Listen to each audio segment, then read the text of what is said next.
Celui qui ne consent pas à la rupture avec l'ordre établi. Politique, ça va de soi, c'est secondaire. Avec la société capitaliste, celui-là, je le dis, il ne peut pas être adhérent du Parti socialiste. C'était bon. C'était réjouissant. Une forte volonté unitaire. Il y avait un désir commun de faire quelque chose. Une très forte opposition à la droite.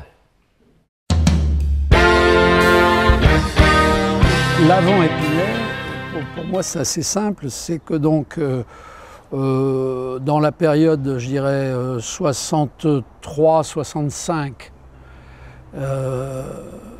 j'étais au PSU, et puis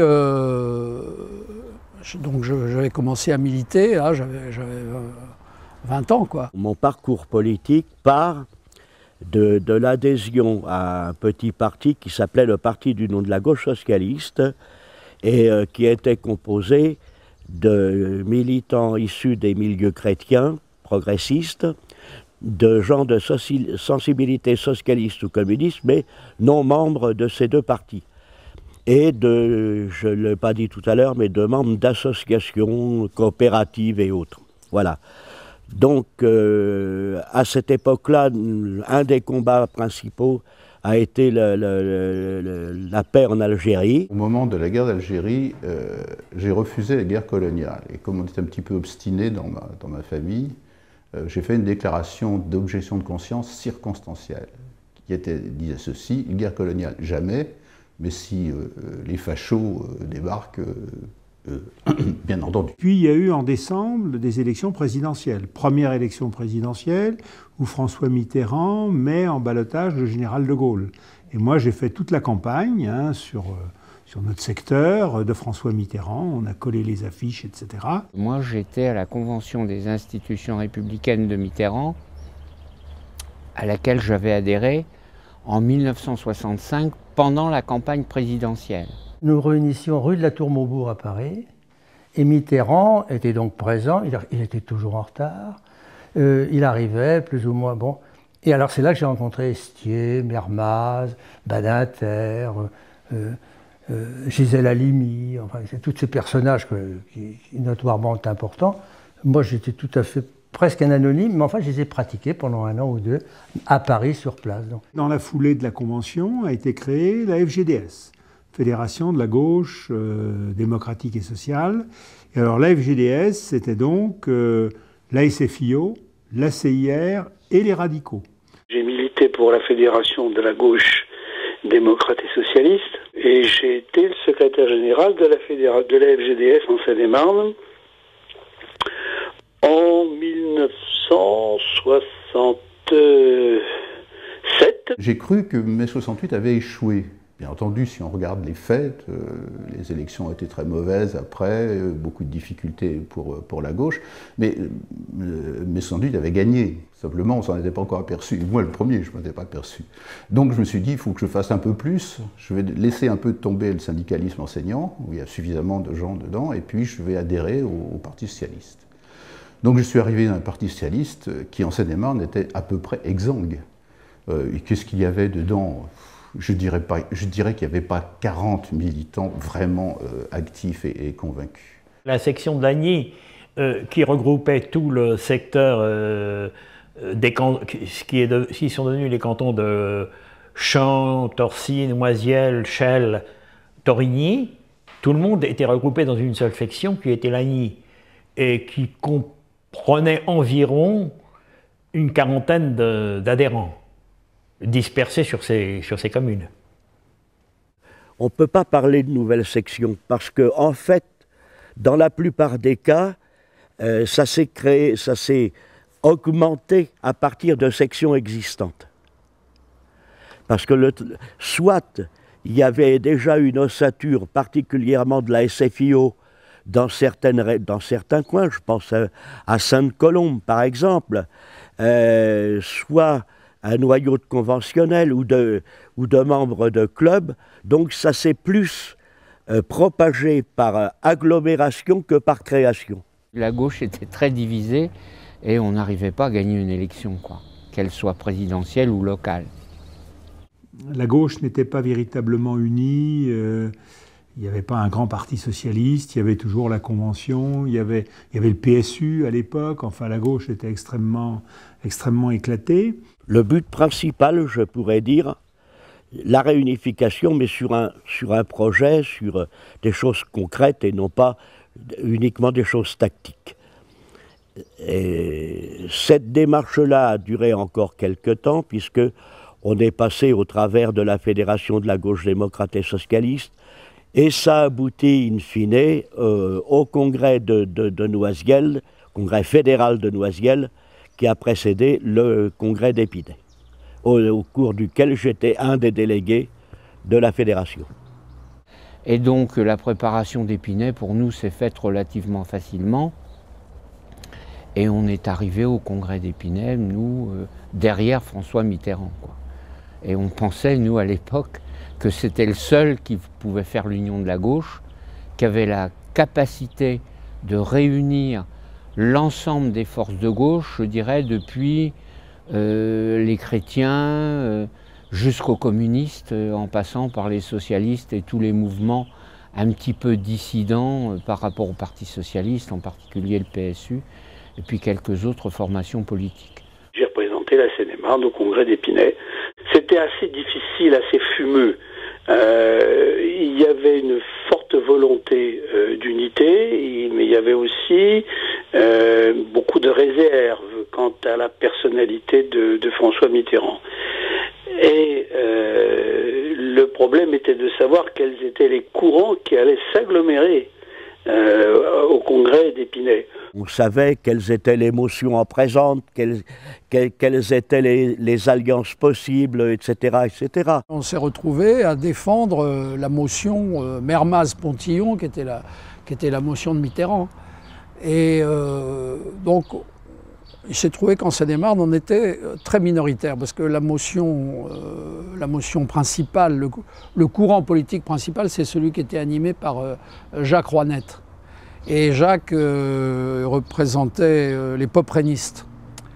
Et c'est le courant popren qui a été très largement majoritaire en Seine-et-Marne. Moi, je faisais partie d'un club qui s'appelait le CEDEP. Mais j'étais représentant de la Fédération de la gauche démocrate et socialiste. Mais la Seine-et-Marne se partageait entre différentes tendances. On ne savait pas encore trop comment ça se terminerait, mais on espérait bien que Mitterrand deviendrait le premier secrétaire du nouveau parti politique, quoi. Le congrès lui-même, quand même, a été une bataille politique assez longue.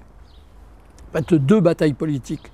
La première qui était d'abord de changer les statuts et les modes d'organisation pour le nouveau Parti socialiste et d'introduire la proportionnelle, qui était une innovation importante, et donc de faire élire à la proportionnelle tous les organismes dirigeants.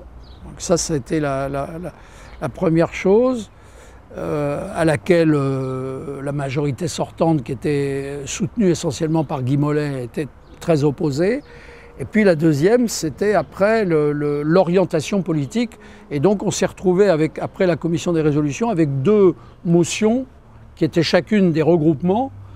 Donc la motion Savary, qui était celle de la direction sortante de la SFIO, et la motion Mitterrand, dans laquelle on retrouvait Mauroy, Defer, Chevènement, Mermaz-Pontillon, etc. Alors, il y avait deux positions. Il y avait des gens qui étaient partisans d'une discussion qui disait « il faut un accord programmatique avant de faire l'union de la gauche ». Et puis il y avait ceux dont nous étions nous, je dirais derrière Mitterrand, qui prétendions que si on attendait l'accord programmatique, on ne l'aurait jamais. Il y avait un peu les idéalistes, après tout, c'est très bien d'idéalistes, ça fait avancer. Puis il y avait les réalistes, puis il y avait ensuite la force des habitudes. On voulait vraiment un parti qui rompe avec la SFIO, les pratiques d'autrefois, enfin on voulait quelque chose de nouveau, quoi. Donc Mitterrand, en homme d'une science des individus, parce qu'il ressentait le climat. Moi j'ai entendu Mitterrand ce jour-là, moi, qui était, comment dire, j'avais des idées générales, généreuses entre guillemets, et quand Mitterrand parlait, je disais, mais cet homme dit exactement ce que je ressens. Donc il m'emballait, moi enfin j'aurais franchi, moi qui ne sachant pas nager, j'aurais traversé une rivière sur les eaux avec Mitterrand. On a vécu cet instant-là jusqu'au bout parce que les délégués des fédérations, on a voté en direct, en montant à la tribune les uns après les autres, en étant appelés par notre nom. Et comme on n'avait pas de machine à calculer, je me souviens qu'avec Yvette Roudy faisait les additions en même temps, chaque fois qu'une fédération annonçait le score, et que jusqu'au bout, on a eu un suspense quand même assez fort. Et tout le monde attendait Savary. C'est lui qui devait passer. Il était la relève, mais du système ancien, rénové, ou susceptible d'être rénové. Mitterrand a réussi à jouer et a ramené les voix de Chevènement juste, qui a permis de faire qu'il soit majoritaire. Donc, mais alors donc, ce n'était pas un climat d'opposition réelle, mais il y avait tout un tas de calculs dans les hommes, même si tous voulaient faire quelque chose, il y a la conviction, l'idéal et les hommes tels qu'ils sont. On sentait bien qu'il y avait chez tous les militants une forte envie de créer un grand parti socialiste. Et je crois que Mitterrand a eu vraiment l'intelligence de rassembler l'ensemble des composantes de gauche pour créer le Parti socialiste. C'est pas rien, après des années, pour les uns comme pour les autres, d'arriver à ce résultat-là, sachant qu'il allait être suivi par un autre important. Alors effectivement, un congrès, ça n'est jamais exempt d'arrière-pensée.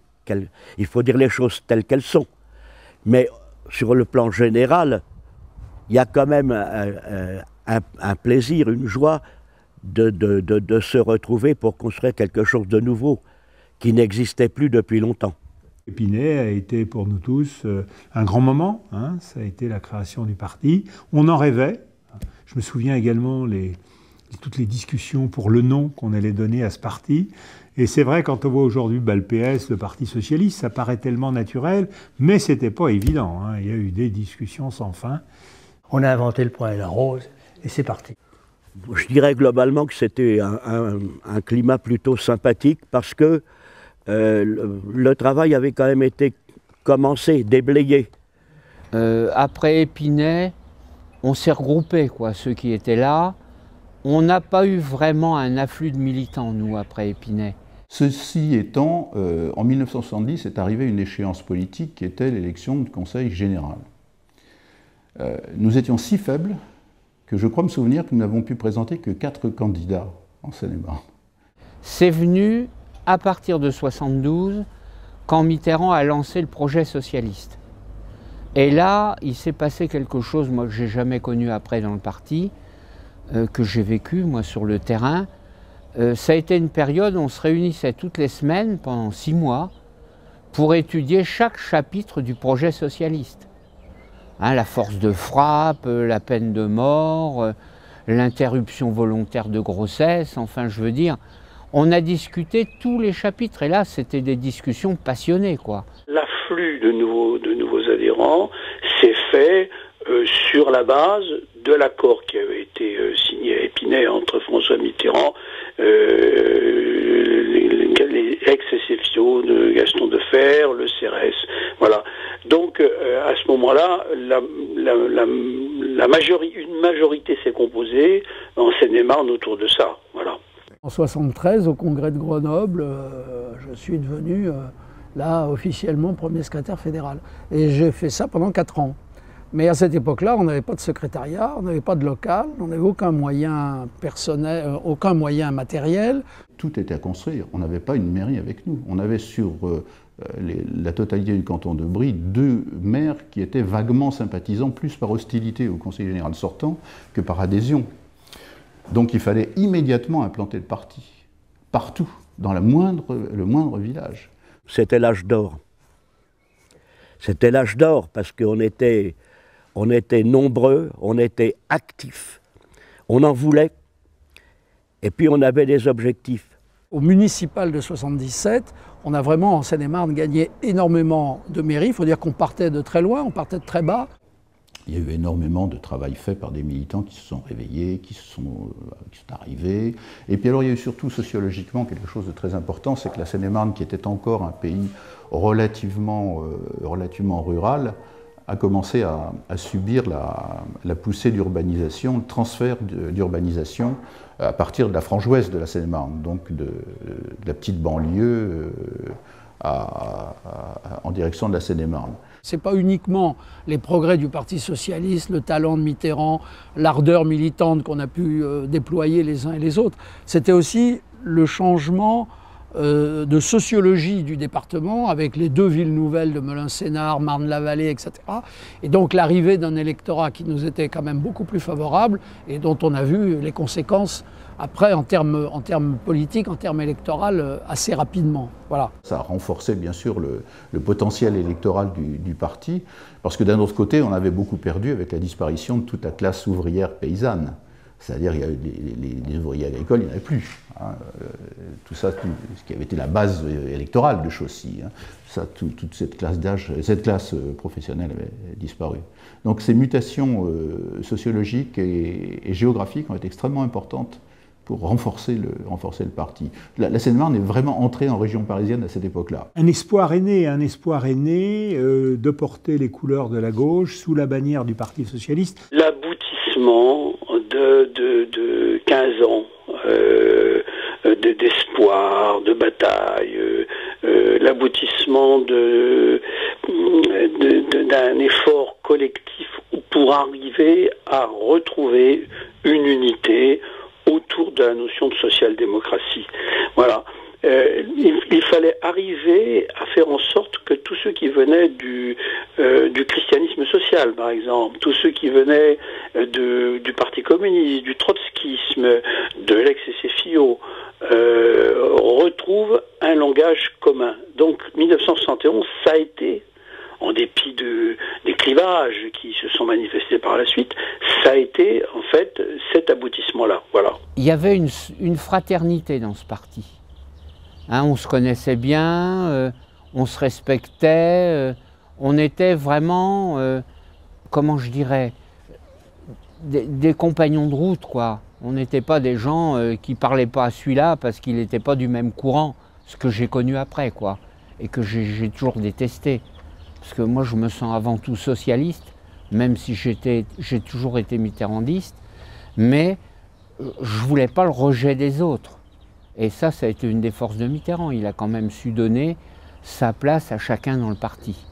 Et c'est ce qui a fait sa force, parce qu'avant d'unir la gauche, il faut quand même être capable d'unir les socialistes. C'est encore vrai aujourd'hui. Il est temps, il est là. Laissons la raison nous conduire. La justice en ligne de mire. Héritier d'une histoire progressiste et sociale. Enfant de la mémoire, parent d'un idéal. Il est temps, il est l'heure. Révolté, passionné, optimiste, en un mot disons socialiste, de clamer